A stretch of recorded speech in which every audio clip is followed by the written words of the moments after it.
Aksinya kepergok warga, seorang pencuri di Labuhan Batu Selatan, Sumatera Utara nekat menyandra seorang nenek menggunakan senjata tajam.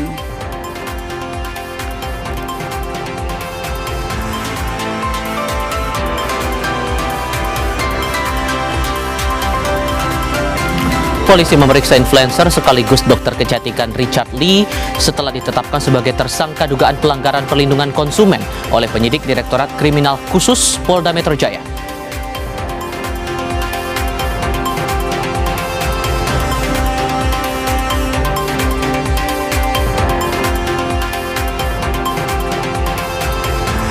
Tim SAR gabungan kembali melakukan pencarian satu korban hilang insiden tenggelamnya kapal Putri Sakinah di Labuan Bajo. Sebelumnya tim SAR menemukan jasad pelatih Valencia Fernando Carreras dan dua anaknya.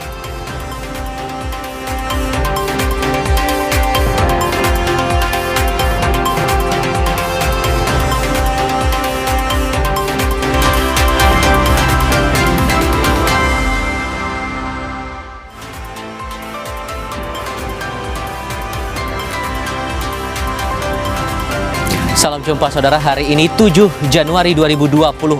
Selamat datang di Kompas Petang. Saya Tifal Solesa. Dan juga saya Maidop Elfrina. Kita mulai informasi pertama, saudara, di Kompas Petang hari ini. Lapak penyimpanan barang bekas ludes terbakar di Parung, Serang atau Serap Ciledug, Kota Tangerang, Banten, Rabu siang. Kebakaran diduga terjadi akibat tersambar api yang membakar kabel di area lapak. Kebakaran di Parung Serap nih, dekat makam. Asap hitam terlihat dari lokasi kebakaran di lapak barang bekas. Besarnya api yang berkobar merambat ke bangunan sekitar, membakar 2 kios dan 5 kontrakan. Api baru bisa dipadamkan 1 jam setelah peristiwa. Petugas pemadam kebakaran sempat memastikan agar api tidak menyala kembali karena banyaknya tumpukan barang bekas yang masih mengeluarkan asap. Dalam proses pemadaman, Damkar Kota Tangerang dibantu personel dan juga armada dari Damkar Kota Tangerang Selatan dan DKI Jakarta. Tidak ada korban jiwa dan luka dalam insiden ini.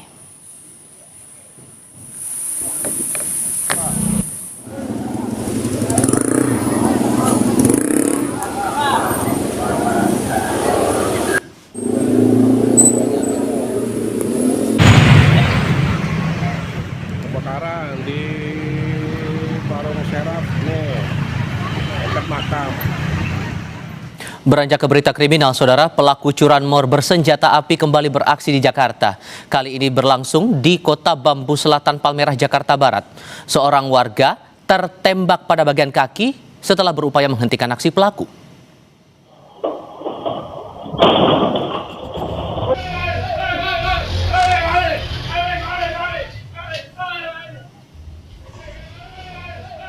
Dari kamera pemantau ini tampak aksi 2 pelaku curanmor yang sempat mengintai kendaraan korban terpergok saat membawa motor curian.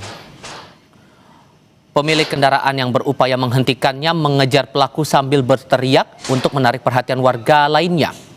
Salah satu pelaku sempat berhasil diringkus warga, namun saat sedang bergelut, pelaku lainnya datang lalu menembak senjata api sebanyak 3 kali. Seorang warga terkena tembakan pada bagian kaki. Melihat warga yang ketakutan, para pelaku memanfaatkan kondisi itu untuk kabur, lalu meninggalkan sepeda motornya.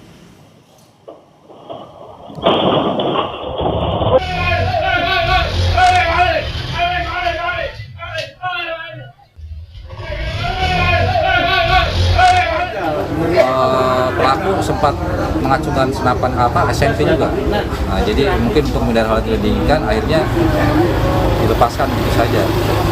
Berapa kali pelaku menembakkan senjata api dan ditembakkan kemana sih, Pak?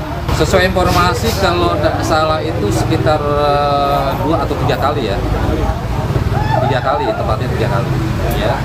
Dan itu diawali dari depan itu, ya. Menembus dari depan ini, kemudian tembus ke sini, yang akhirnya kami temukan juga proyektilnya ya. Yang terkena tembakan itu adalah penjual beras yang di depan sana itu, ya. Kalau tidak salah itu sebelah kanan, ya, di daerah betis itu, ya. Dan sempat terjual ke sana juga. Nah, untuk menghindari hal yang tidak lagi.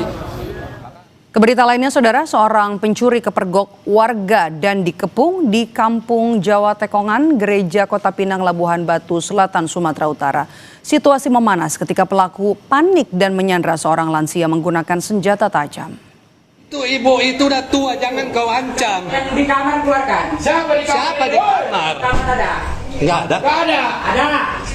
Nggak ada, Bang.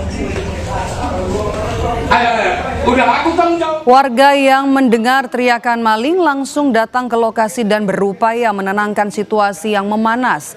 Kejadian ini kemudian dilaporkan ke polisi. Petugas Polsek Kota Pinang merespons cepat laporan warga dan berhasil menangkap pelaku setelah situasi dapat dikendalikan.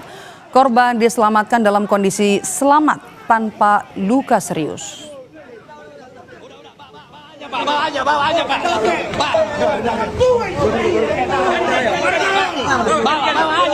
Itu ibu itu udah tua, jangan kau ancam. Yang di kamar keluarkan. Siapa di kamar? Kamar ada.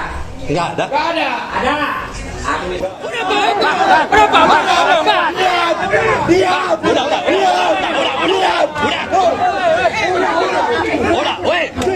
Inilah visual saat pelaku ditangkap, saudara. Setelah situasi bisa dikendalikan, korban pun bisa diselamatkan tanpa luka serius. Pelaku selanjutnya dibawa ke Rumah Sakit Umum Kota Pinang untuk menjalani perawatan medis sebelum proses hukum dilanjutkan.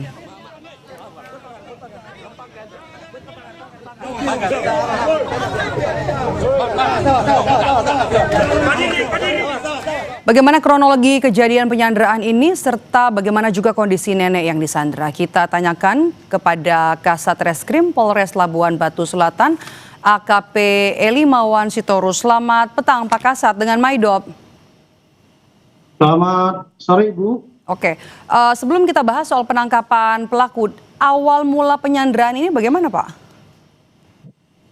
Baik Ibu, kami jelaskan. Awal mula penyanderaan ini berawal dari adanya warga yang menuduh si pelaku sebagai pelaku pencurian handphone. Kemudian diamankan orangnya dan dibawa ke rumah. Kemudian setelah diinterogasi ternyata handphone itu menurut pengakuan pelaku didapat dari saudara saksi yang saat itu mau dipertemukan oleh korban atas nama Hamzah dengan saudara saksi Meme. Ternyata pada saat mau dipertemukan si pelaku langsung kabur. Kabur ke arah rumah yang menjadi korban sandra, yaitu Ibu Darwati Hasibuan. Kemudian ketika saat itu ibu sedang memasak, melihat ada orang di belakang. Ketakutan menanyakan siapa. Kemudian laki-laki itu atau terduga pelaku menyampaikan tolong bantu saya. Karena si ibu juga korban merasa ketakutan, akhirnya ibu pergi ke arah pintu rumah depan. Oke. Bagaimana kondisi nenek Pak Kasat, korban saat ini, Nenek Hasibuan? Untuk kondisi ibu dalam keadaan sehat, tidak ada luka. Hanya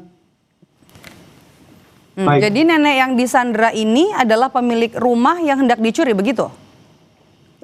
Bukan. Jadi si terduga pelaku ini sembunyi di rumah ibu ini, ibu si nenek ini, si nenek ini, korban.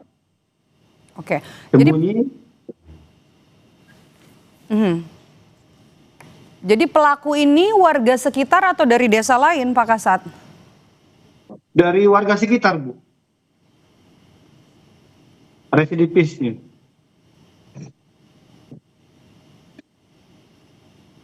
Oke, kita bahas soal negosiasi Pak. Proses negosiasinya bagaimana Pak? Sehingga akhirnya pelaku melepaskan Sandra.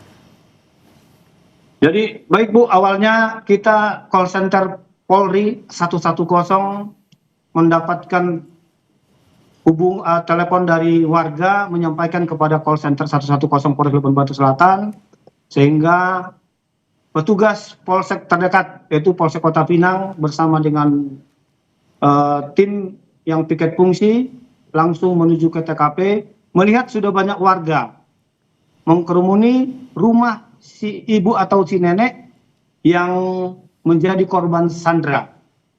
Kemudian petugas kita bersama dengan warga bekerja sama untuk mengalihkan perhatian. Jadi petugas polisi yang ada di TKP mengalihkan perhatian sehingga warga juga membantu untuk mengamankan terduga pelaku.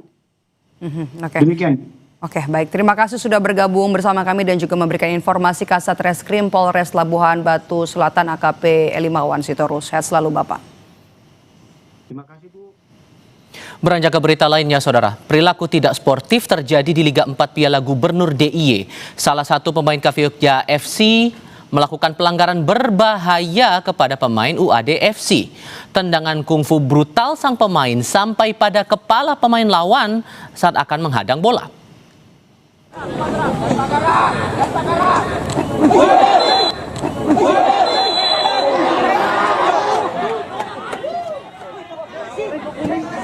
Manajer UAD FC Ahid Mudayana menyesalkan kejadian yang dialami salah satu pemainnya. Pelanggaran tersebut semestinya tidak dilakukan pemain liga profesional. Sayangnya, meski pelanggaran keras wasit justru tidak jeli dan hanya mengganjar pemain dengan kartu kuning. UAD FC masih menunggu sikap dari Komdis dan Asprof PSSI DIY terkait keputusan dari insiden yang semestinya tidak terjadi pada olahraga yang menjunjung tinggi sportivitas.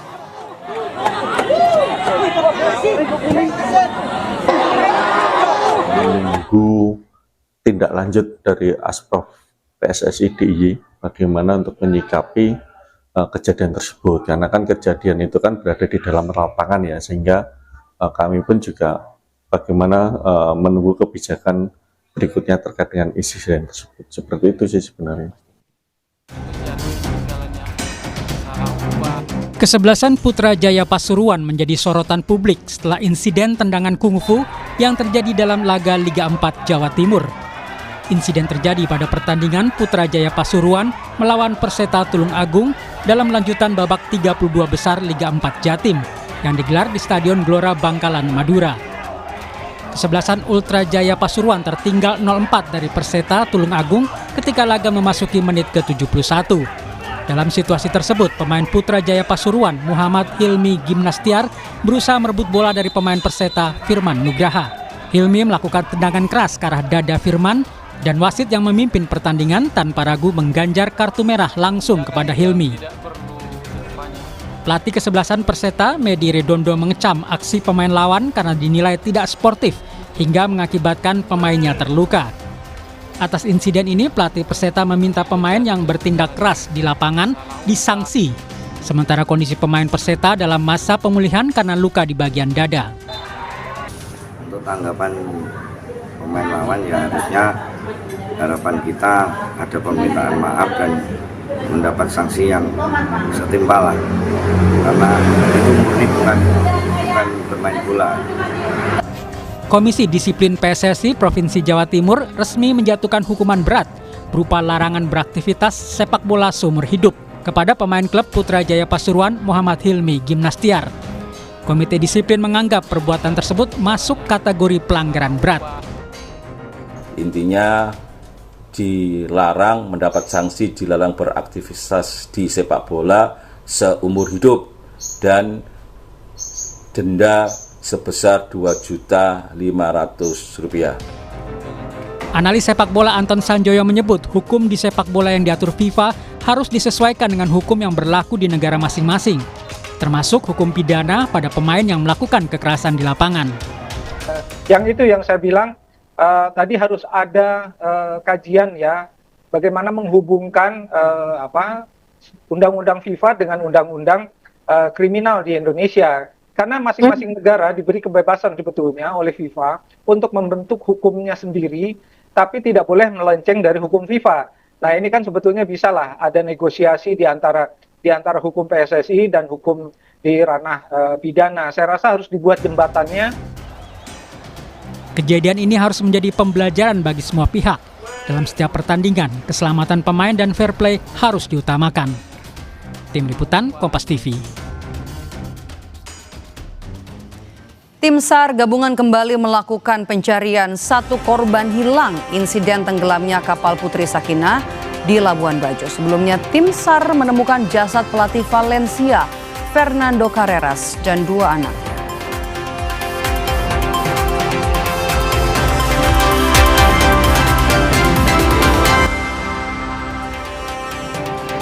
Bertemu kembali, tim SAR gabungan menemukan bangkai KM Putri Sakinah, kapal wisata yang tenggelam di perairan Pulau Padar, Labuan Bajo, Nusa Tenggara Timur pada akhir Desember 2025 lalu.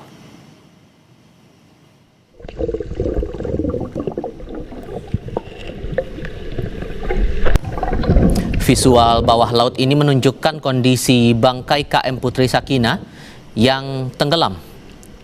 Tampak kapal sudah rusak parah. Bangkai kapal pertama kali ditemukan nelayan pada Selasa kemarin 6 Januari. Tim SAR kemudian menuju lokasi mengecek ke dalam bangkai kapal.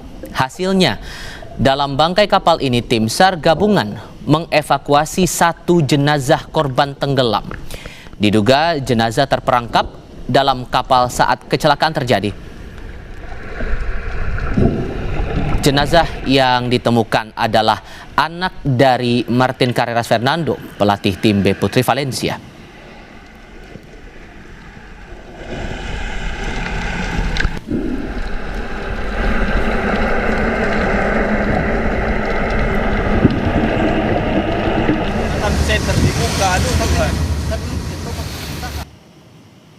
Tim SAR gabungan kembali melakukan pencarian satu korban hilang insiden tenggelamnya kapal motor Putri Sakinah di Labuan Bajo. Memasuki hari ke-13 atau hari terakhir pencarian, tim SAR gabungan fokus di sekitar perairan selatan Pulau Komodo. Tinggal 1 lagi korban hilang tenggelamnya kapal Putri Sakinah yang belum ditemukan tim SAR gabungan.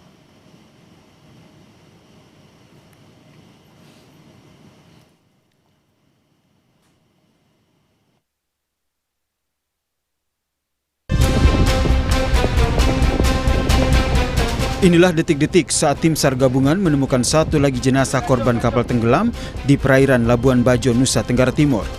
Tim SAR berhasil menemukan jenazah ini pada hari ke-10 pencarian, yaitu pada hari Minggu lalu. Korban langsung dievakuasi untuk dilakukan proses identifikasi oleh tim DVI Polres Manggarai Barat di RSUD Komodo. Dari hasil identifikasi, korban adalah Martin Carreras Fernando, pelatih tim B wanita Valencia. Betul, itu adalah salah satu dari korban yang mengalami kapal tenggelam KM Putri Sakinah 2 yang terjadi pada tanggal 26 Desember 2025. Dari hasil identifikasi yang disampaikan itu atas nama Martin Carreras Fernando, di mana jenis kelamin laki-laki dengan umur 44 tahun. Dengan temuan ini, tim SAR pun kembali memperpanjang masa operasi SAR di Labuan Bajo, Nusa Tenggara Timur selama 3 hari. Hasilnya, tim SAR gabungan pun berhasil mengevakuasi 1 lagi jenazah dari dalam bangkai kapal yang ditemukan sejumlah nelayan di sekitar perairan Pulau Komodo pada Selasa sore. Hingga hari ke-13 pencarian, 3 warga negara Spanyol korban kapal tenggelam di perairan Labuan Bajo sudah ditemukan. Saat ini, tim SAR gabungan masih berusaha mencari 1 lagi korban yang dinyatakan hilang. Tim Liputan, Kompas TV. Masih ada 1 lagi warga negara Spanyol yang merupakan anak dari pelatih Valencia Putri yang hingga kini belum ditemukan. Bagaimana update pencariannya hingga petang ini kita tanyakan langsung kepada Gubernur NTT Melquiades Lakalena. Selamat petang Pak Gubernur dengan Maidop. Selamat petang. Oke. Ini jadi hari terakhir ya Pak, hari ke-13. Bagaimana update pencarian sampai dengan petang ini? Tadi saya masih mengecek juga teman-teman yang di lapangan. Sampai dengan tadi yang tersisa 1 korban yang belum ditemukan. Tadi pencarian dilakukan sampai dengan tadi sore belum menemukan korban, dan sekarang ini lagi dilakukan rapat oleh teman-teman di lapangan. Pak Fatul sebagai Komandan Lapangan, Kepala Basarnas, bersama dengan semua tim, lagi merapatkan untuk melanjutkan rencana operasi ke depan. Bisa jadi mungkin tambah lagi mungkin 1-2 hari ke depan masih akan ada rencananya, masih ada kelanjutan operasi nanti setelah keputusan nanti dari rapat sore hari ini. Jadi diperpanjang 1 hari ya Pak? Masih kita tunggu keputusan, ini memang masih dirapatkan antara perpanjangan sekitar 1 atau 2 hari ke depan lagi. Oke, bicara soal kendalanya yang dihadapi oleh tim di lapangan apa saja Pak di hari terakhir ini? Yang pasti kan karena penemuan jenazah yang kemarin atau korban yang kemarin kan itu terjadi sudah juga bergeser dari radius titik awal ketika terjadi kapal tenggelam. Dan sekali lagi karena arus memang yang dilaporkan oleh teman-teman, arus di bawahnya itu memang cukup kuat sehingga diperkirakan posisi kapal ataupun nanti yang korban ini pasti akan ada pergeseran. Nah kemarin dan hari ini itu dipusatkan di sekitar Pulau Komodo dan belum ditemukan. Nah tapi nanti sekali lagi kami tunggu nanti hasil rapat sore hari ini tentang kepanjangan waktu operasinya apakah 1-2 hari ke depan, dan nanti lokasi pencarian pasti akan lebih difokuskan dengan data posisi kapal terakhir yang bisa diperkirakan ada di mana gitu. Yang kemarin 1 jenazah ditemukan di bangkai kapal, apakah artinya ini korban tidak bisa keluar atau menyelamatkan diri pada saat kejadian? Dan nanti keterangan resmi biar nanti oleh pihak otoritas terkait ya. Tapi yang saya dapat informasi sebagai informasi awal itu bahwa kemungkinan para korban terjebak di dalam kamar ketika kapal tenggelam sehingga tidak bisa keluar dari kamar ataupun mengapung, dan ketika pintu kamarnya itu sudah terlepas ataupun bagian atapnya terlepas baru kemudian korban bisa mengapung setelah kapalnya itu bisa kapal di bagian pintu atau di bagian atapnya itu bisa terlepas gitu. Tapi sekali lagi memang ini masih dicari lagi posisi kapalnya ada di mana karena korban terakhir diperkirakan dekat dengan tempat kapalnya, bagian terbesar dari kapal ini. Oke, sembari proses pencarian penyebab kapal tenggelam, informasi sementaranya sudah ada, Pak Gubernur? Sekali lagi nanti ini biar otoritas terkait nanti yang menjelaskan, karena memang ini perpaduan dari banyak unsur ya, banyak faktor. Ada faktor tentu urusan cuaca, faktor kapal, faktor mungkin human error dan sebagainya. Nanti biarkan nanti otoritas terkait yang menjelaskan. Walaupun saya juga sudah mendapatkan gambaran awal, tapi karena ini harus melalui penyelidikan yang benar, yang betul, saya minta maaf sekali belum bisa menjelaskan karena nanti biar otoritas terkait nanti menjelaskan. Tapi kira-kira pasti ini perpaduan antara faktor cuaca, faktor kapal, faktor human error yang berbagai faktor ini yang menyebabkan kejadian kemarin. Banyak pihak juga yang menantikan soal itu. Oke, sempat diberhentikan ya untuk operasional kapal bisa berlayar, masih berlaku sampai saat ini Pak? Sekali lagi karena memang kemarin kami juga memang pas bertepatan juga dengan ada informasi BMKG tentang cuaca juga yang terjadi di sekitar NTT juga Labuan Bajo. Jadi saya juga sekali lagi berterima kasih kepada seluruh masyarakat Manggarai Barat, para teman-teman pengusaha pariwisata, terutama wisata bahari, yang dengan sukarela memang memberikan kesempatan kepada tim untuk bekerja dengan baik tanpa ada kegiatan wisata bahari hari-hari ini. Nanti sekali lagi kita tunggu saja hasil rapat hari ini baru nanti kita putuskan. Tapi yang saya perlu apresiasi bahwa masyarakat Manggarai Barat khususnya para pelaku ataupun pengusaha pariwisata, khususnya wisata bahari, betul-betul dengan empati untuk tidak bergerak untuk ada wisata bahari sepanjang proses evakuasi ini berjalan gitu. Oke, tentu kita berharap ini sama-sama tidak terulang lagi. Apa yang kemudian regulasi yang sudah disampaikan agar wisata juga tetap bisa jadi prioritas di sana?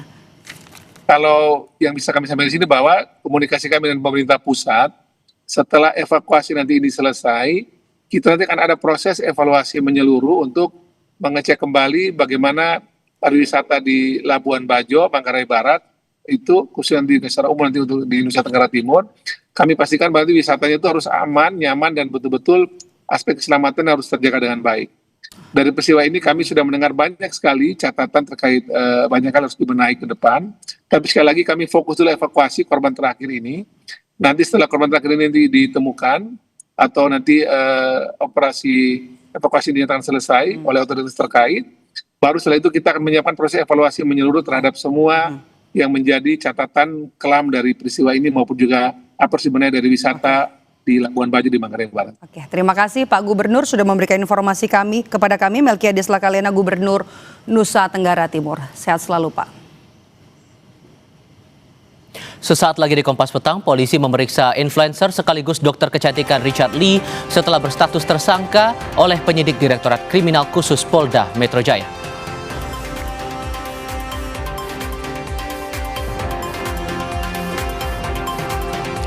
Komisi Pemberantasan Korupsi membuka peluang pemeriksaan artis Aura Kasih terkait kasus korupsi Bank BJB.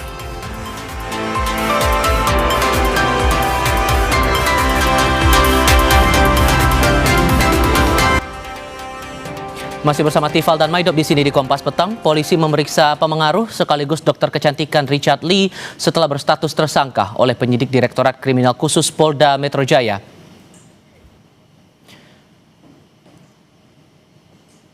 Setibanya di Mapolda Metro Jaya pukul 1 siang waktu Indonesia Barat, Richard Lee langsung memasuki kantor Direktorat Kriminal Khusus. Richard memenuhi panggilan penyidik usai ditetapkan sebagai tersangka dalam dugaan pelanggaran di bidang kesehatan dan perlindungan konsumen. Richard sebelumnya ditetapkan sebagai tersangka oleh Polda Metro Jaya atas laporan polisi yang diajukan pemengaruh Samira Farahnaz atau yang dikenal dengan dokter detektif.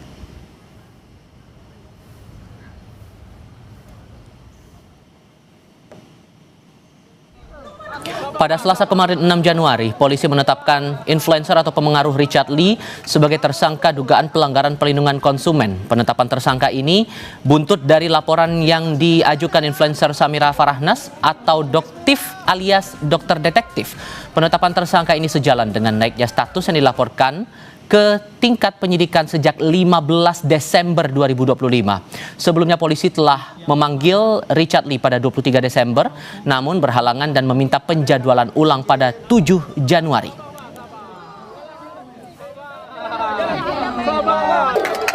Dalam proses penyidikan, ya, kami sampaikan perkara tersebut sudah proses penyidikan. Dan kami sampaikan penetapan tersangka itu dilakukan pada tanggal 15 Desember 2025 terhadap saudara RL, ya, yang mana sudah dilakukan pemanggilan terhadap tersangka pada tanggal 23 Desember tahun 2025, namun tidak hadir. Saudara RL tidak hadir dan menyampaikan kepada penyidik akan hadir pada tanggal 7 Januari 2026.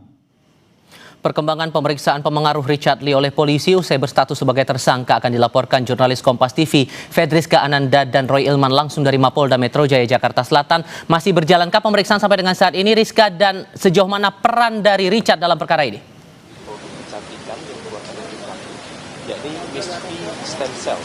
Masih, Tifal dan juga saudara, hingga saat ini Dr. Richard Lee masih dalam pemeriksaan yang dilakukan oleh Polda Metro Jaya, di mana tadi informasi yang kami dapatkan Richard Lee datang ataupun tiba di Polda Metro Jaya ini pada pukul 1 siang. Jadi memang hingga saat ini hampir 3 jam sudah menjalani pemeriksaan. Karena memang kalau misalkan untuk pemeriksaan Richard Lee ini sebagaimana sudah diungkapkan oleh Polda Metro Jaya sebetulnya dijadwalkan pada tanggal 23 Desember 2025 kemarin, namun pihak Richard Lee ini mengajukan permohonan untuk penjadwalan ulang terkait dengan pemeriksaan sehingga baru bisa hadir pada hari ini.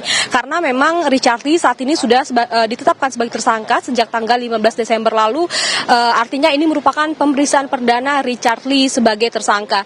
Memang kasus ini sebetulnya sudah berjalan sejak 1 tahun lalu, di mana ini Doktif ataupun Samira Farhana yang sudah melaporkan kasus ini pada tanggal 4 Desember 2024. Jadi artinya sudah 1 tahun lalu baru kemudian diproses pada bulan Desember 2025.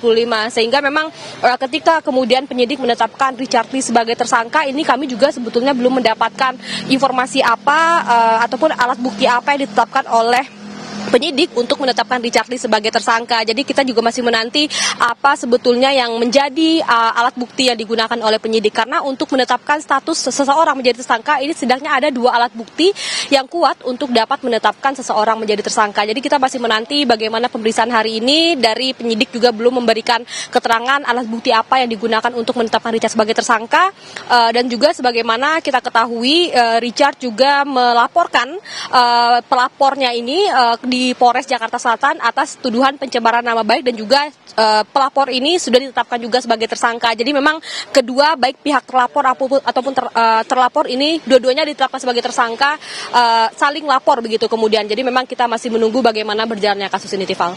Fedriska Ananda dan Roy Ilman melaporkan langsung dari Mapolda Metro Jaya. Terima kasih. Ulasan kasus lainnya akan disampaikan oleh Maidop Elfrina. Maidop. Terima kasih, Tifal. Kita ke sorotan dari Komisi Pemberantasan Korupsi yang membuka peluang pemeriksaan artis soal kasus yang terjadi atau menjerat mantan Gubernur Jawa Barat Ridwan Kamil. Komisi Pemberantasan Korupsi membuka peluang memeriksa artis Aura Kasih terkait kasus korupsi Bank BJB. KPK menegaskan pemanggilan dan juga pemeriksaan artis Aura Kasih sebagai saksi terkait aliran dana kasus korupsi Bank BJB tergantung kebutuhan dari penyidik. Termasuk KPK juga mempertimbangkan alat-alat bukti yang ada untuk dikonfirmasi ke Aura Kasih. Saat ini penyidik KPK juga sedang menelusuri aliran dana kasus korupsi Bank BJB yang menyeret nama mantan Gubernur Jawa Barat Ridwan Kamil. RK dan juga orang-orang dekatnya sudah diperiksa KPK untuk bisa mendalami aliran dana dari korupsi Bank BJB. Salah satunya adalah nama Lisa Mariana. Aliran dana ke angka tadi atau ada nggak rencana dari KPK untuk mengkonfirmasi terkait? Ya, terkait dengan pemeriksaan kepada saksi, siapapun itu tentu nanti sesuai dengan kebutuhan penyidik. Ya, berdasarkan informasi atau bukti-bukti awal yang kemudian nanti dibutuhkan untuk melakukan klarifikasi, dibutuhkan untuk dilakukan konfirmasi ya terkait dengan informasi atau bukti awal tersebut. Dan tentu KPK terbuka untuk memanggil siapa saja yang memang keterangannya dibutuhkan untuk membuat terang dari perkara ini. Nah, jika nanti sudah ada jadwal pemanggilan pemeriksaan kepada saksi siapapun, tentu nanti kami akan sampaikan kepada publik. Oke, kita akan bahas satu persatu orang-orang dekat dari Ridwan Kamil dalam kasus korupsi Bank BJB. Ada yang pertama, nama Lisa Mariana. Nama Lisa Mariana juga sudah diperiksa Komisi Pemberantasan Korupsi sebagai saksi pada 22 Agustus 2025. Usai diperiksa, Lisa Mariana mengakui ada aliran dana untuk dirinya dari Ridwan Kamil untuk kepentingan anaknya. Namun Lisa mengaku tidak tahu asal uang tersebut. Kemudian kita akan lihat. Iya, Ridwan Kamil ya. Pembenaran adanya aliran dana? Ya kan buat anak saya. Berarti benar? Benar. Berapa banyak dan berapa jumlah? Ya saya tidak bisa sebut nominalnya ya. Kemudian nama lain adalah KPK juga turut membuka peluang memanggil istri mantan Gubernur Jawa Barat Ridwan Kamil, Atalia Praratia, dalam dugaan penyidikan kasus korupsi pengadaan iklan Bank BJB yang kini sudah menjadi mantan istri resmi hari ini.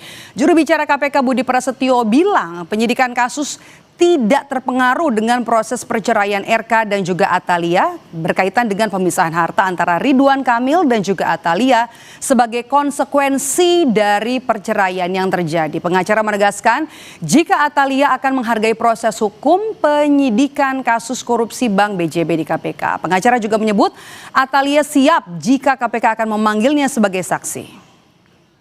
Bu Atalia sangat menghormati proses hukum ya. Dan bila mana adanya pemanggilan dari penyidik KPK itu hak dan wewenang dari penyidik KPK. Dan kita tidak bisa menduga-duga hal yang belum sesuai dengan fakta hukum, sesuai dengan pembuktian hukum. Itu masih jauh ya. Kita melihat konsep dari follow the money ini. Follow the money ini kan konsepnya itu harus ada pembuktian identifikasi transaksi ya. Lalu pendataan, lalu analisa hingga pembuktian. itu kan tahapan-tahapan tersebut harus dilalui oleh penyidik KPK.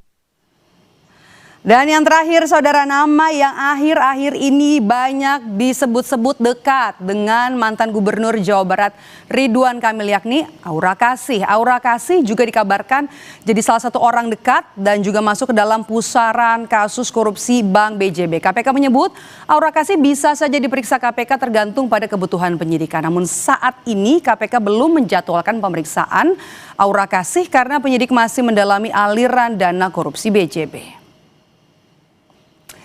Dan saudara, KPK masih menyelidiki aliran dana dari kasus korupsi Bank BJB yang menyeret nama mantan Gubernur Jawa Barat Ridwan Kamil hingga sejumlah orang dekatnya. Apakah metode follow the money bisa menjerat mereka dalam tindak pidana pencucian uang?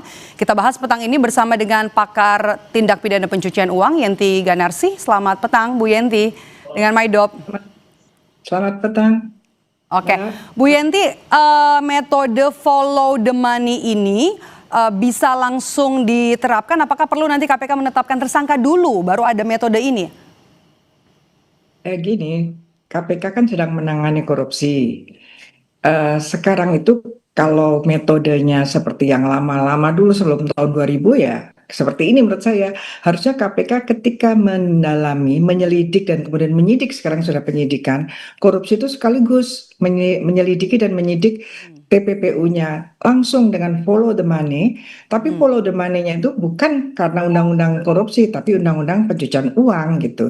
Jadi gemes gitu ya sama KPK ini, apa sih kok nggak berani langsung mengatakan bahwa kita sedang mendalami korupsi dan TPPU-nya. Ini penting sekali agar masyarakat yang kita sekarang sedang geram ya dengan korupsi itu, untuk orang-orang dekat dengan para terduga koruptor ini juga mikir-mikir bahwa setiap korupsi itu pasti ada follow the money, pasti ada pencucian uang. Oleh karenanya hati-hati, jangan mudah sekali menerima uang dari seseorang, apalagi kalau orang itu kemudian nanti jadi tersangka korupsi.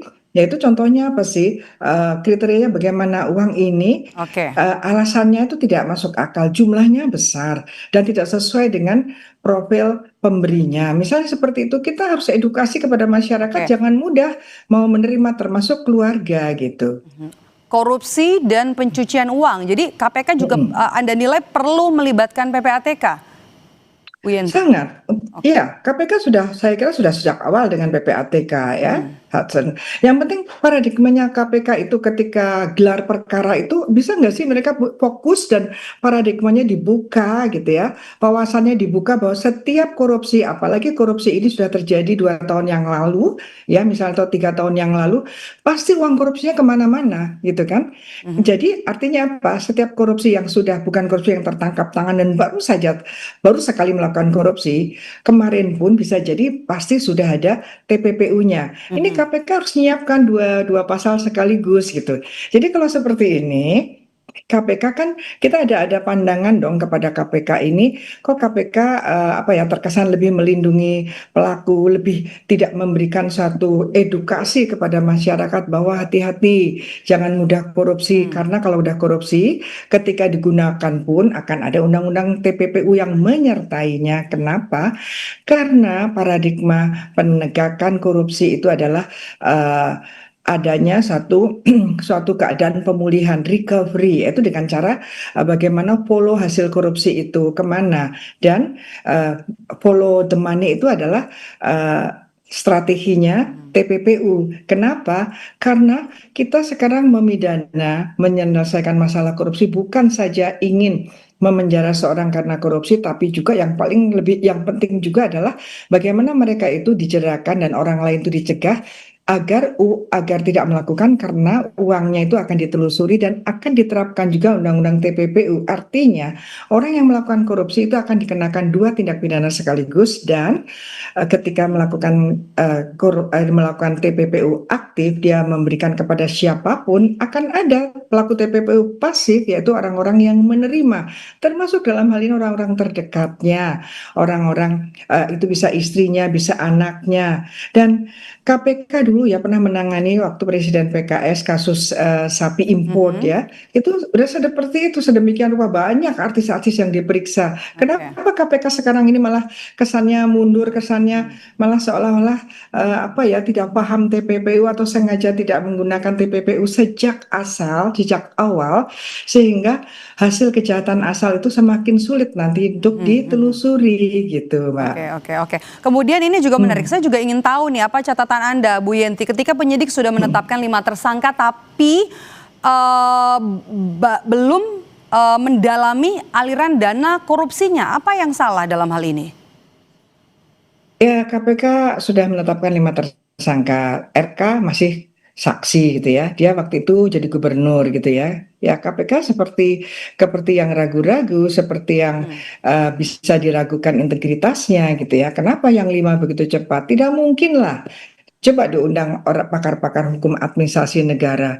Ada satu dana non-budgeter yang untuk bank BJB, di mana gubernur tidak tahu, gimana gubernur tidak tersangkut paut untuk penandatangannya dan lain sebagainya. Tidak mungkin kan itu. Sampai sejauh ini bahkan sudah ada pelacakan pemeriksaan terhadap orang atau putra mantan wakil presiden ya, yang waktu itu jual mobil dan kemudian diperiksa juga, ya kan? Kok masih saksi yang ini, dan kemudian yang 5 itu juga TPPU-nya mana gitu. Karena kalau yang 5 itu melakukan korupsi iklan dari dana non-budgeter, kemudian diperiksalah mantan gubernurnya, berarti mereka tuh memberikan sesuatu kan kepada mantan gubernur ini. Berarti mereka itu juga, apakah mereka itu dengan mantan gubernur ini adalah satu paket atau penyertaannya dalam korupsi, ataukah mantan gubernur ini sejak awal justru sudah ada TPPU dari mereka? Ini yang harusnya sudah dilihat TPPU-nya di mana ya, berkaitan dengan dugaan melibatkan mantan gubernur ini. Apakah mantan gubernur terlibat bersama-sama korupsinya, ataukah mantan gubernur ini terlibatnya justru waktu penerimaannya saja? Jadi sejak awal ada korupsi, ada TPPU di korupsi yang terhadap saksi 5 tadi, apakah di sana ataukah memang sejak awal sudah ada kong kali kong, kan seperti itu yang terjadi. Karena belakangan ini kan penempatan pejabat, penempatan vendor itu kan banyak sekali konflik of interest ya. Ini membuat kita semakin skeptis ya. Ini negara beneran nggak sih mau membongkar korupsi, membongkar kejahatan ekonomi, dan merampas semua hasil kejahatannya dengan menerapkan TPPU. Dan yang penting adalah siapapun warga negara Indonesia yang menerima uang hasil kejahatan, dia hati-hati, Anda akan disita. Dan kemudian Anda juga ada ancaman pidana TPPU, di mana TPPU itu sekarang masuk dalam tindak pidana yang ada dalam KUHP. Jangan salah ini KPK. Oke, kita tunggu nanti kelanjutan dari KPK untuk bisa mengusut aliran dana dari kasus korupsi Bank BJB. Terima kasih pakar TPPU, Bu Yenti Ganarsi sudah bergabung bersama kami di Kompas Petang. Terima kasih. Usai jeda saudara, kami kembali dengan informasi dari Mahkamah Konstitusi yang menyatakan siap menindaklanjuti gugatan terhadap KUHP baru yang diajukan ke MK.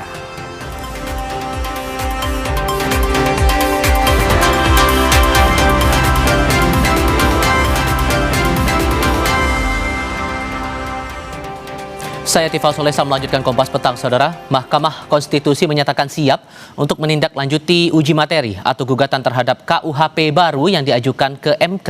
Wakil Ketua MK Saldi Isra menegaskan pengujian undang-undang merupakan proses konstitusional yang biasa dilakukan. Total 8 permohonan uji materi terhadap KUHP baru tercatat masuk ke MK. Wakil Ketua MK Saldi Isra menyatakan MK siap menindaklanjuti setiap permohonan pengujian undang-undang yang masuk. Menurutnya, pengajuan uji materi merupakan hak konstitusional warga negara dan akan diproses sesuai mekanisme yang berlaku. MK dijadwalkan mulai menggelar sidang perdana terhadap permohonan itu dalam waktu dekat. Nggak ada yang baru ya. Ya kan, kalau orang mau mengajukan pengujian undang-undang, yang namanya pengujian undang-undang kan sama saja. Mau KUHP baru, mau KUHAP baru, ya kita akan proses seperti biasa. Jadi kita tentu siap untuk menghadapi ini, karena ini kan sudah menjadi bagian yang diserahkan ke Mahkamah Konstitusi kalau ada yang mengajukan permohonan. Terdekat hari Jumat ya, kalau saya tidak salah. Besok kita sudah mulai sidang. Iya. Tapi kalau apakah KUHP itu atau KUHAP itu masuk besok, saya harus cek dulu. Di lain pihak, Wakil Ketua DPR RI Sufmi Dasko Ahmad menegaskan KUHP maupun KUHAP yang resmi diterapkan saat ini telah sesuai syarat pembuatan undang-undang. Menanggapi kelompok masyarakat yang mengajukan uji materi KUHP baru ke MK, Dasko menegaskan pembentukan KUHP maupun KUHAP telah melalui mekanisme yang panjang termasuk melibatkan partisipasi publik. Meski begitu, ia mengakui pihaknya menghargai hak warga negara atau organisasi yang akan melakukan uji materi ke MK. Menghargai hak warga negara, sekelompok orang, organisasi yang akan melakukan uji materi. Nah, itu disitulah kemudian bisa dibuktikan apakah kemudian baik dari sisi formil maupun material itu bisa kemudian diuji di situ.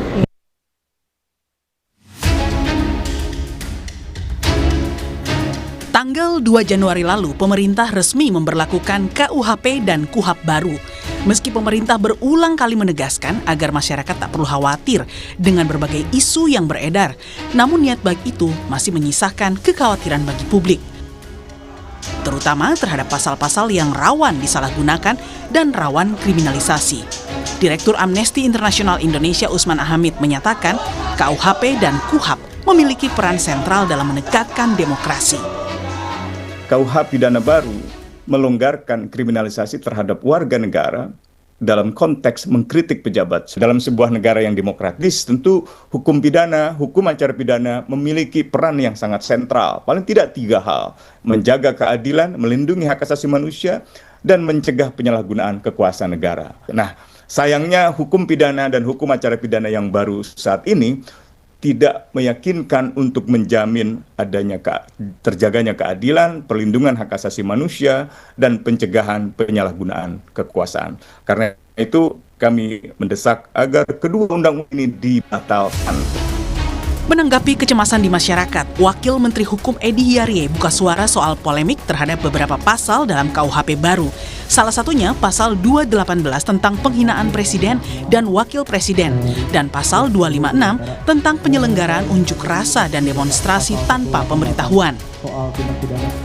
Dalam pasal 218 ayat 1 diatur, setiap orang yang di muka umum menyerang kehormatan atau harkat dan martabat diri presiden dan atau wakil presiden dipidana dengan pidana penjara paling lama 3 tahun atau pidana denda paling banyak kategori 4. Menurut Edy, pasal tersebut tidak disahkan untuk menekan kebebasan berdemokrasi dan kebebasan berekspresi maupun melarang kritik publik. Presiden dan wakil presiden itu punya pendukung. Minimal adalah 50% plus 1 ketika dia ikut dalam pemilihan presiden. Bapak Ibu saudara-saudara bisa bayangkan kalau pendukungnya tidak menerima presiden dan wakil presidennya itu dihina terus kemudian terjadi anarkis. Lalu apa yang mau kita katakan? Tapi dengan adanya pasal ini, kalau ada bahasanya kan seperti ini, wong presiden saja yang dihina, tidak apa-apa kok yang pendukungnya sewot, kan kira-kira seperti itu. Jadi ini adalah kanalisasi. Bahwa pasal ini sama sekali tidak dimaksudkan untuk mengekang kebebasan berdemokrasi, kebebasan berekspresi, termasuk di dalamnya tidak melarang kritik. Mengapa kritik ini, karena kritik dan menghina itu adalah 2 hal yang berbeda. Jadi yang dilarang betul di dalam pasal 218 ini adalah menista atau memfitnah. Terkait isu demonstrasi dalam pasal 256, pemerintah menegaskan sifatnya adalah pemberitahuan bukan izin. Edy menjamin jika penanggung jawab sudah memberitahukan aksi kepada polisi, mereka tidak bisa dipidana meski terjadi keonaran karena kewajiban hukumnya telah gugur. Jadi setiap orang yang akan mengadakan demonstrasi atau pawai, intinya harus memberitahukan kepada polisi. Kata-kata di situ adalah memberitahukan, bukan izin. Mengapa pasal ini harus ada? Ya, sekali lagi, mengapa pasal ini harus ada? Karena ini berdasarkan pengalaman yang pernah terjadi di Sumatera Barat, di mana sebuah mobil ambulans yang membawa pasien itu, dia mati di dalam karena terhadang oleh demonstran. Jadi tujuan memberitahu ke aparat keamanan supaya bisa mengatur lalu lintas. Demonstrasi kita menjamin kebebasan berbicara, tetapi kita harus ingat juga bahwa ada hak dari pengguna jalan. Meski pemerintah menjamin KUHP dan KUHAP baru telah dirancang seimbang guna menciptakan peradilan pidana terpadu, nyatanya gugatan terhadap pasal 218 KUHP didaftarkan oleh mahasiswa program studi hukum dari Universitas Terbuka Afifah Nabila Fitri dan 11 mahasiswa lainnya pada 29 Desember 2025. Dalam petitumnya, para pemohon meminta MK untuk menghapus pasal tersebut karena menimbulkan fear effect atau kondisi psikologis warga negara merasa takut dan terintimidasi. Selain itu, menurut pemohon, pasal ini mengancam kebebasan berpendapat dan demokrasi di Indonesia. Tim Liputan, Kompas TV.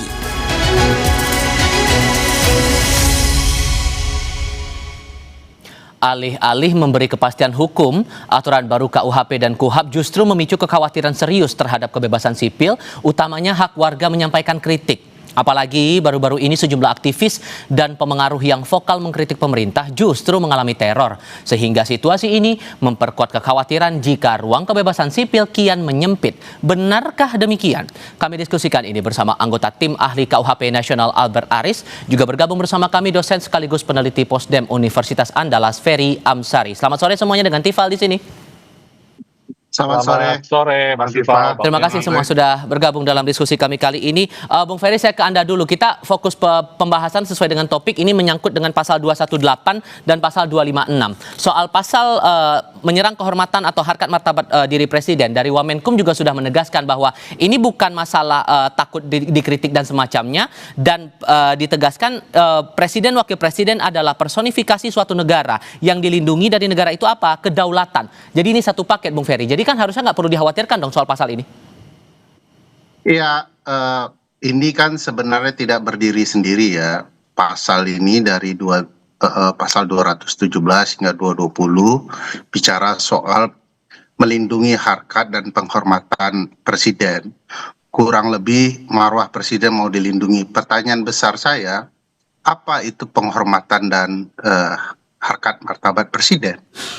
Apakah seorang penjual martabak juga tidak punya hormat yang harus dilindungi dan harkat yang perlu dilindungi? Apakah hanya karena jabatannya dia kemudian perlu dilindungi? Padahal semakin tinggi jabatan publiknya, semakin potensial dia harus dikritik karena dia memegang kekuasaan. Dan kekuasaan itu cenderung menyimpang. Jadi semakin tinggi dia semakin dikritik. Nabi saja dikritik boleh gitu ya. Tidak ada tuh yang kemudian di era kenabian itu dilarang untuk mengkritik Nabi. Nah ini Presiden merasa lebih tinggi dari Nabi di titik tertentu. Kalau dibaca lagi ketentuan itu baik-baik, yang diserang harkat dan martabat Presiden itu kan tidak hanya di dunia nyata ya, tetapi juga bicara dampak di dunia maya. Misalnya ketentuan itu jelas menyebut menggunakan teknologi informasi. Jadi bagi saya ini kekhawatiran Presiden, istana, orang-orang lingkarannya, Bang Albert dan teman-teman, agar kemudian Presiden tidak jatuh namanya di ruang maya, dunia maya. Padahal ini ruang penting untuk membangun kesadaran, kontrol kekuasaan dan lain-lain. Nah, Bang misalnya Albert, bencana kemarin ya. Dan lain sebagainya. Ya. Tapi dalam kesempatan yang berbahagia kali ini saya perlu menegaskan bahwa kritik sama sekali tidak dikriminalisasi dan juga tidak dipidana menurut pasal 218 KUHP baru. Kritik sebebas-bebasnya tidak masalah, tetapi yang dikriminalisasi dalam pasal ini adalah perbuatan penghinaan. Apa itu penghinaan? Penghinaan adalah menista, mencemarkan nama baik dan memfitnah Presiden atau Wakil Presiden. Tapi jangan lupa, tidak akan ada proses hukum tanpa ada pengaduan yang resmi langsung dari Presiden dan Wakil Presiden. Hal ini menunjukkan bahwa pasal ini sekaligus menutup celah buat pihak ketiga manapun yang mengatasnamakan kepentingan Presiden untuk membuat laporan seperti yang terjadi di masa lalu. Justru kita sedang memperbaiki keadaan praktek penegakan hukum yang belum baik di masa lalu dengan pengaturan 218. Nah, sorry saya potong, karena batasan kehormatan dan harkat martabat ini dalam wujud apa gitu Pak? Begini Mas Tifal, sederhana saja. Yang kritik itu ditujukan kepada kebijakan dari Presiden dan Wakil Presiden serta pemerintah. Tetapi kalau penghinaan itu ditujukan kepada personnya, kepada kepribadiannya, kepada harkat dan martabat dirinya. Saya pikir konstitusi dimanapun menjamin kebebasan berekspresi dan berpendapat, tapi tidak ada satupun konstitusi dimanapun yang menjamin kebebasan untuk menghina orang lain. Nah, tadi saya menarik menanggapi sedikit apa yang Bang Ferry sampaikan, mengapa perlu ada pembedaan antara penghinaan terhadap orang masyarakat biasa dan juga kemudian pejabat dan kemudian presiden. Hal ini sudah pernah diuji di Mahkamah Konstitusi lewat putusan MK nomor 6 tahun 2007 dan putusan MK nomor 13/22 2006. MK sendiri memang memungkinkan adanya pembedaan antara penghinaan terhadap masyarakat biasa dan penghinaan ditujukan kepada pejabat serta penghinaan ditujukan kepada presiden gitu ya. Nah, saya ambil contoh aja, perbuatan makar aja dalam konteks pidana. Makar itu adalah mencoba menghilangkan nyawa presiden atau wakil presiden. Itu dibedakan dengan pasal pembunuhan berencana. Beda, ya kan? Terus juga pasal penghinaan, pasal penganiayaan terhadap presiden itu dibedakan, Mas Iqbal. Nah, tadi menjawab pertanyaan Mas Iqbal tadi. Batasannya apa sih untuk kepentingan umum dan terpaksa membela diri? Nah, justru di dalam pasal 218 ayat 2 itu, pembentuk KUHP mengatur alasan penghapus pidana. Artinya apa, Mas Iqbal? Sekalipun perbuatan itu adalah perbuatan penghinaan kepada presiden atau wakil presiden, tetapi pembentuk undang-undang memberikan alasan penghapus pidana tidak akan dipidana kalau itu dilakukan untuk kepentingan umum atau karena terpaksa membela diri. Oke, Bang Ferry sudah cukup jelaskah batasan itu, Bang Ferry, menurut Anda? Di sana kalau kita belajar dari studi Orde Baru maupun zaman kolonial ya, karena tipologi pasal ini pasal kolonial ya, selalu ada upaya untuk kemudian menyederhanakan masalah dan orang dipenjarakan. Kalau Bang Albert mungkin pernah hidup di era Orde Baru ya, dan atau membaca buku-buku seperti pergerakan yang berkaitan dengan kritik terhadap pemerintahan Orde Baru, itu terjadi pasal-pasal yang disebut pasal karet yang kemudian dimanfaatkan. Kedua, misalnya kalau bicara bahwa ini delik aduan, kan disederhanakan, lebih dimudahkan delik aduannya. Presiden melalui kantornya bisa mengirimkan surat. Nah, perlu diketahui bahwa polisi dan jaksa kan anak buah presiden ya. Gimana dia kemudian tidak akan bergerak untuk melindungi martabat presiden. Padahal hal itu remeh-temeh. Misalnya saya mau mengkritik cara presiden yang salah terus menyebut tahun ya. Dari 2021, 2025. Ini presiden punya pemikiran yang fokus atau tidak? Apakah itu juga menjatuhkan marwah presiden? Anda berarti meragukan kalau kemudian presiden wakil presiden akan langsung menyampaikan aduan itu ke polisi, malah akan ada kuasanya untuk mengadukan pasal itu? Saya pada titik tertentu yakin surat itu akan mempermudah orang dipidanakan dan ditakut-takuti dalam hal berurusan dengan presiden. Padahal konsepnya beda sekali antara pasal kolonial KUHP dengan harusnya negara demokrasi kita saat ini. Karena kan konsep kolonial kan sangat raja ya. Sementara kita menganut sistem presidensial, biasa saja mengkritik presiden. Donald Trump sedang habis-habisan dikritik sekarang, dan kerjaan Donald Trump meniru Pak Prabowo juga dengan pasal-pasal ini ya, menakut-nakuti orang untuk kemudian diancam.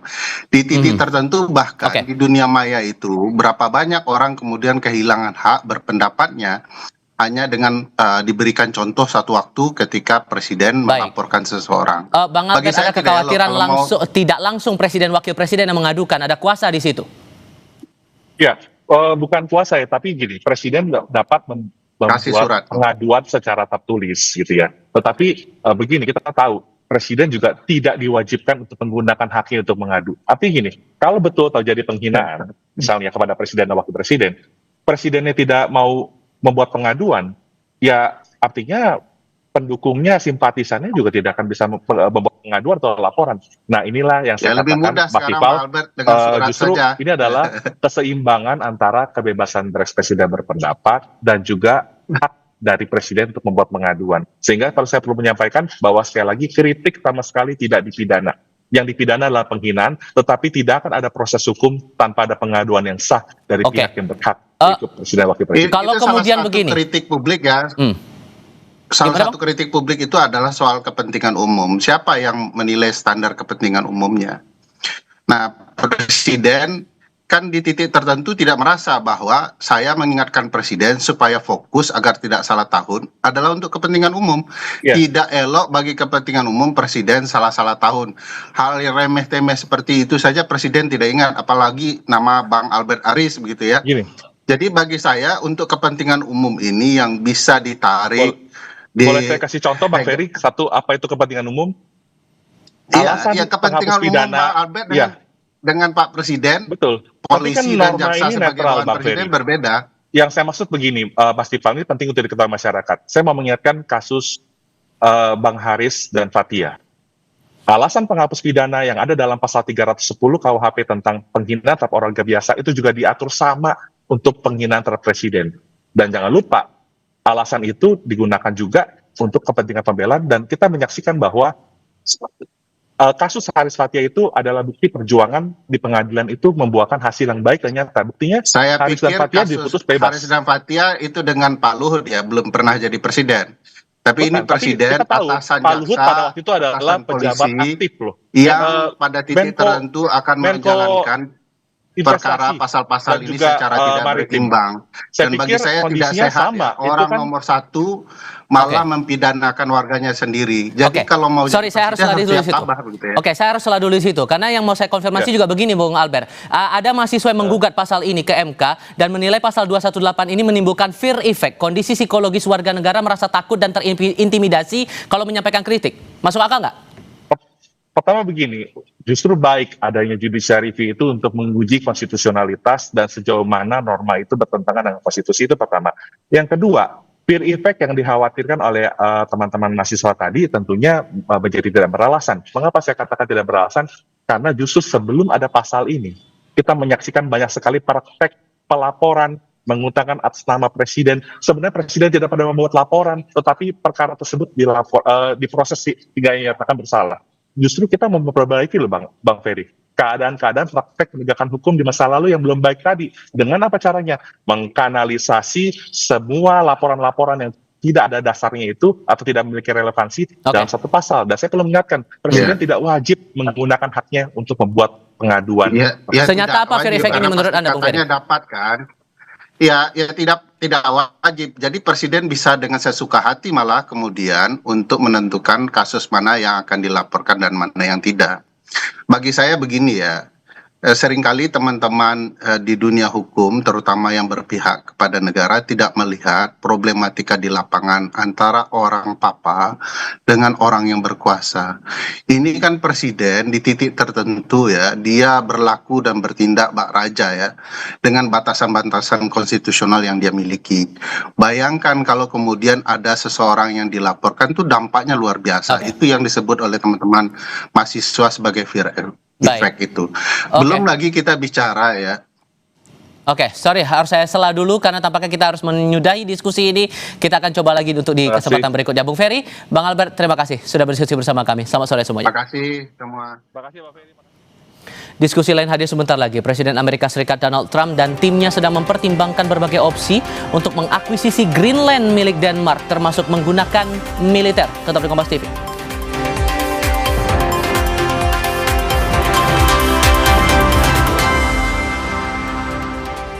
Kami lanjutkan Kompas Petang dengan topik mancanegara, Saudara. Presiden Amerika Serikat Donald Trump dan timnya sedang mempertimbangkan berbagai opsi untuk mengakuisisi Greenland milik Denmark, termasuk menggunakan militer. Pejabat Gedung Putih menyebut Trump sedang membahas berbagai opsi untuk mendapatkan Greenland, termasuk membeli wilayah itu dari Denmark, menjalin perjanjian asosiasi bebas dengan Greenland, hingga menggunakan kekuatan militer. Menguasai Greenland adalah prioritas keamanan nasional Amerika Serikat, meskipun ada tentangan dari beberapa pemimpin NATO.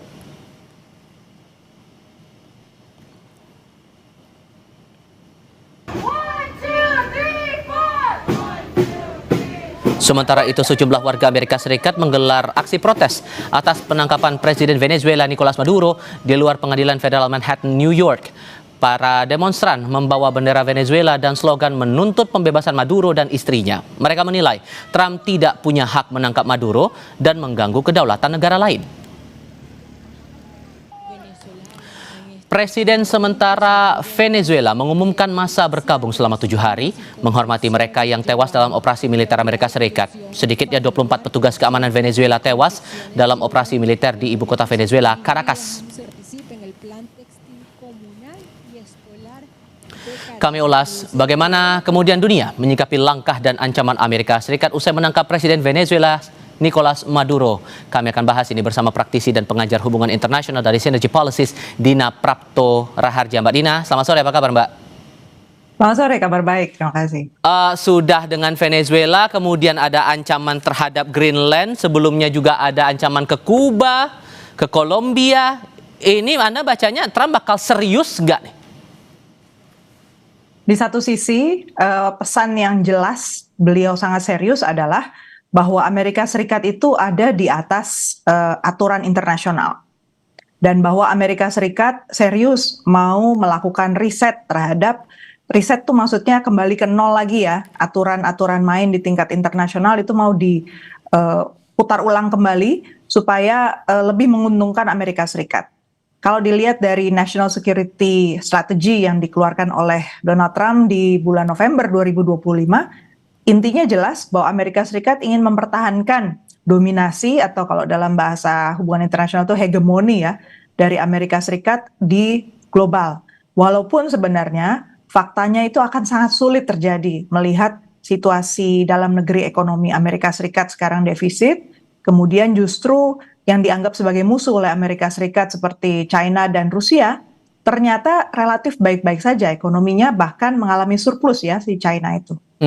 Oke, sehingga kalau Anda melihatnya reaksi dunia termasuk sekutu AS di Eropa akan gimana merespon ini semua? Kalau Eropa, saya pernah nulis tentang ini dan saya lihat mereka itu sebenarnya khawatir dengan bayang-bayang dirinya sendiri. Mereka belum punya imajinasi keluar dari kerjasama dengan Amerika Serikat itu akan seperti apa. Biaya yang harus ditanggung, itu mereka sebenarnya juga belum punya alokasinya yang memadai. Mereka butuh waktu beberapa tahun untuk bisa independen, bisa otonom dari Amerika Serikat. Itu sebabnya di NATO misalnya, mereka masih sangat gigih ya, berusaha untuk membuat suara NATO solid dan berusaha untuk mengiyakan saja apa yang diminta oleh Amerika Serikat. Cuman dengan kejadian Greenland ini kan kelihatan bahwa Amerika Serikat betul-betul nggak peduli sebenarnya dengan NATO, at least di bawah Donald Trump ya. Oke, dan Anda membacanya reaksi Rusia dan Tiongkok akan bagaimana kemudian? Kalau China posisinya kan sekarang menjadi pendana untuk PBB. Jadi dia dalam posisi untuk tetap mempertahankan dukungan internasional lewat PBB sebagai mekanisme multilateral. Negara-negara middle power, negara berkembang itu kan masih menjadi jantungnya dari PBB. Mereka masih berdenyut, masih menjadi aktor penting di tingkat global yang juga masih punya suara. Walaupun Dewan Keamanan PBB-nya boleh dikatakan sudah dibuat makin lumpuh ya oleh Donald Trump dengan serangan ke Venezuela. Rusia dalam posisi untuk tidak membuka konfrontasi yang lebih lebar, tapi bukan berarti kemudian dia tidak akan terlibat kalau ada konflik yang sifatnya menyenggol dirinya atau memprovokasi dirinya, dia bisa tetap masuk ke ranah persenjataan. Sehingga membaca kondisinya seperti ini, Mbak, terakhir singkat saja, Indonesia harus menyiapkan hal apa lagi untuk kemungkinan-kemungkinan setelah tindakan AS seperti ini? Pertama, Indonesia harus siap waktunya sangat singkat ya untuk keluar dari middle income trap. Dan kedua, agenda politik luar negeri Indonesia betul-betul harus serius keluar dari agenda prioritas Presiden Prabowo semata. Karena konteks global berubah dengan total ya, dengan sangat cepat, sehingga nggak mungkin kita bisa mencapai agenda prioritas itu kalau kerjasama internasional tidak ditangani dengan serius. Baik, Mbak Dina, terima kasih banyak sudah berbagi perspektif bersama kami. Selamat sore, Mbak.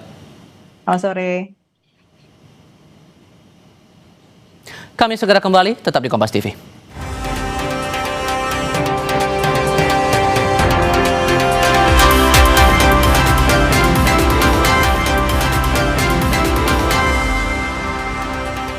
Saudara, sejumlah guru di Aceh Tengah terpaksa menyeberang sungai dengan kabel seling untuk bisa menuju sekolah. Sementara di PD Jaya, sekolah yang masih tertimbun lumpur membuat siswa terpaksa belajar di tenda darurat. Ini kok putus kayak mana ya Allah. Astagfirullahaladzim.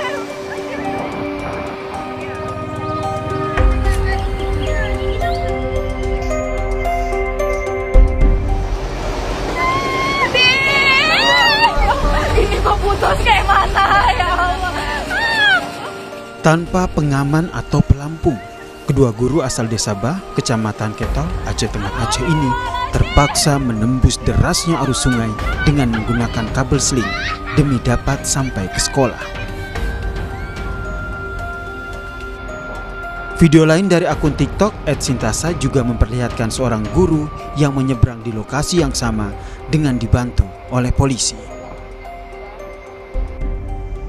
Pasca banjir bandang akhir November lalu, akses menuju sekolah di daerah ini pun masih terputus. Penyeberangan dengan kabel seling jadi satu-satunya jalur yang dapat dilalui untuk menjalankan aktivitas belajar mengajar. Perjuangan menuju sekolah juga dialami oleh siswa SMA Negeri 2 PD Jaya Aceh.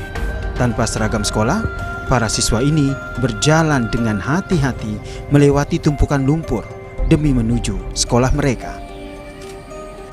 Pasca banjir bandang, kondisi bangunan sekolah pun jelas berbeda. Tumpukan lumpur yang mengering berubah menjadi timbunan tanah yang menutupi hampir seluruh bangunan sekolah. Kondisi inilah yang membuat para siswa terpaksa sekolah di tenda darurat dengan peralatan seadanya. Mereka pun berharap bangunan sekolah segera diperbaiki sehingga siswa bisa kembali belajar dengan nyaman. Sedih sih karena nggak bisa belajar seperti biasa kami. Lihat sekolahnya udah tertimbun lumpur. Pengen sekolahnya dibersihin ataupun dibangun baru kalau nggak dibersihin. Supaya kami bisa belajar seperti biasa dan beraktivitas seperti biasa. Kami tidak ingin kami bodoh. Kami ingin belajar agar pintar. Kepala Cabang Dinas Pendidikan Aceh Wilayah PD Jaya pun menyebut pembangunan 6 ruang kelas darurat di SMA ini akan dimulai pekan ini. Diharapkan fasilitas kelas darurat bisa meningkatkan proses belajar mengajar. Ya, pemerintah dalam minggu ini akan membangun 6 ruang belajar darurat. Ya, insya Allah nanti setelah ruang darurat itu terbangun di sini, anak-anak bisa menggunakan kelas darurat dan guru akan belajar mengajar secara lebih maksimal lagi. Perbaikan sekolah dan fasilitasnya pasca banjir bandang tentu dinanti para siswa dan para guru agar kegiatan belajar mengajar bisa berjalan dengan nyaman. Tim Liputan, Kompas TV. Kami jeda sebentar, tetap di Kompas TV.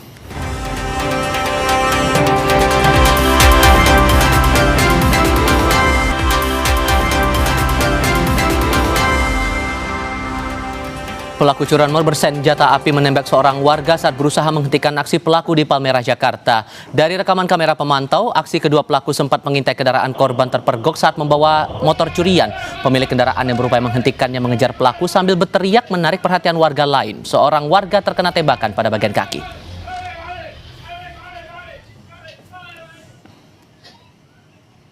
Kami tutup Kompas petang hari ini. Terima kasih sudah menonton. Saya Maido Pelfrina. Dan saya Tifal Solesa. Selamat sore.